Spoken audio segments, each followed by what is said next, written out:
Stay tuned after my review for my fall reads ranking. If you want a 90s time machine, If It Makes You Happy by Julie Olivia is amazing. Hi, I'm Casey. Welcome back to my channel.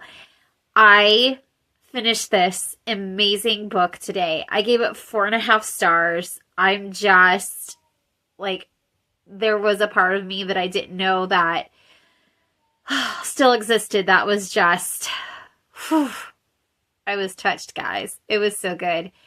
The book talked about butterfly hair clips, Tamagotchis, made a couple friends references to friends, and I was amazed. So we have Michelle, our female main character, and Cliff, our male main character, and they were just made for each other. It was so perfect. The growth of these characters, the growth of their relationship, it was so good. I know I keep repeating myself, but really, in all honesty, the fall vibes, they were kind of there. The book is covered with a fall theme. It's gorgeous. The gazebo reminds me of the gazebo in Gilmore Girls. There was some fall elements in the story, but it wasn't like all these fall things were going on with this romance. It was a romance set in the time period of fall, or the season of fall, in the time period of 1997. So if you're looking for like an exclusively fall book, this may or may not do it for you. If you're in it for the story, then it's all perfect. It was really great. So while we are here, this is my last fall book. I wanted to go over my fall ratings of the books that I have read so far. I'm not planning on reading anything else fall-wise until next year, so here we go. Coming at you from the bottom, number 7, I'm going to do total 7. Actually, it'll wind up being 8. You'll see why at the end.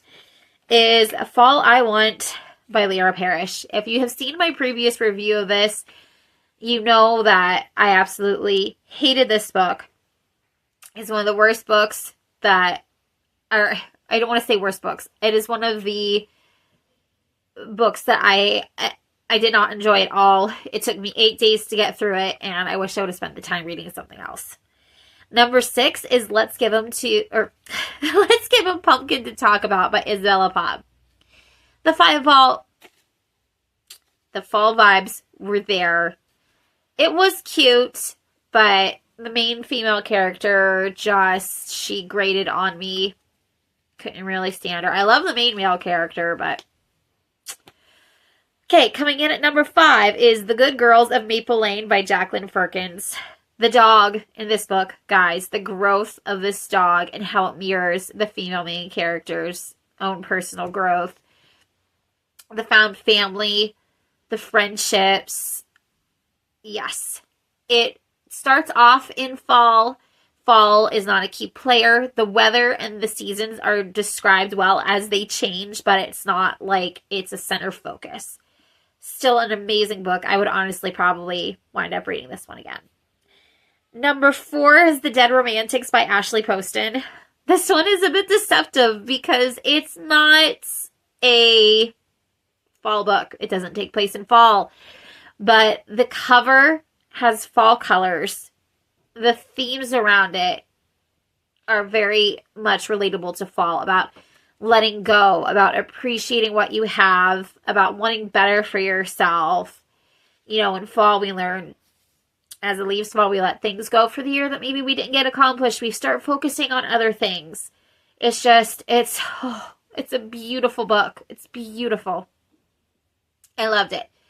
Even though it didn't take place in fall, I still read it in fall. I honestly don't think I'll read it in the spring when it actually happened, because it's just fall. I associate it with fall. Number 3 is The Woods by Harlan Coben. Now, this did not give any specific time for this suspense. We'll go with suspense. There's no specific time period mentioned in the book. However, you can almost feel the chilliness of the woods, and it talks about how there's an echo. So we have Cope. He is a prosecutor, right? Yes, prosecutor. And he is trying to learn more about his sister's murder from, I believe it's like 20 years ago. And it's this chilling, really good build up to what comes at the end, which obviously I can't talk about because of major spoilers. I did not go into this book expecting to like it as much as I did, and I loved it. I either gave it a 4 or 5 star or 4.5, somewhere in there. Number 2 is Kindling by Bonnie Woods. It's actually right over that way. It takes place in fall in Scotland, and there are many fall themes and fall vibes. It's not what the entire story is about, but it's a really cute romance. My only complaint is the miscommunication trope.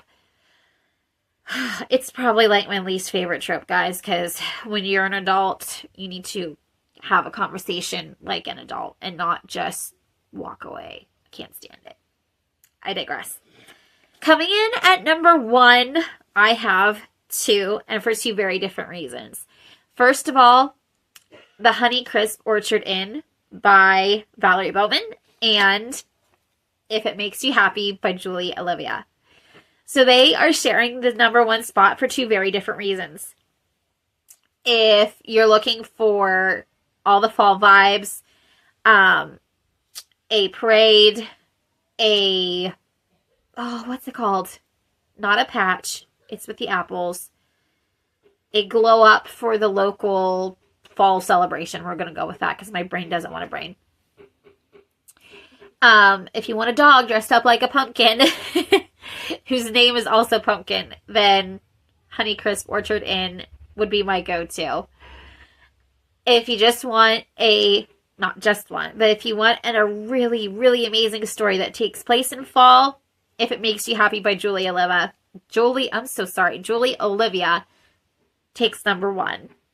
I could not choose between the 2 because I loved them both so, so much. Oh, so good.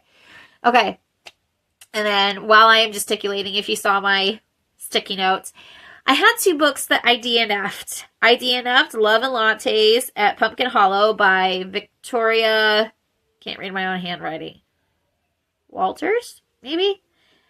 The writing was not great. It was very cheesy.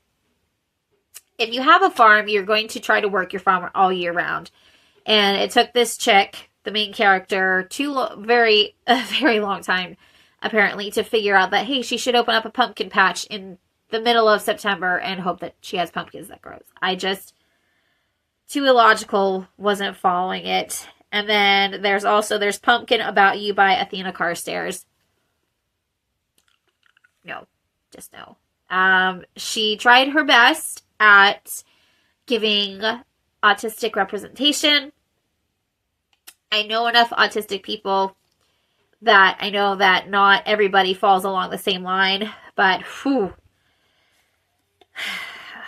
I just feel like she really missed the mark there.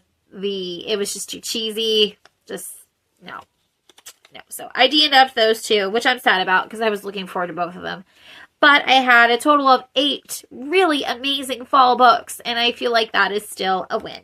So if you have sat with me through this entire thing, I thank you very much. Please check out on the screen somewhere for another video to watch. I'll talk to you next time. Happy reading.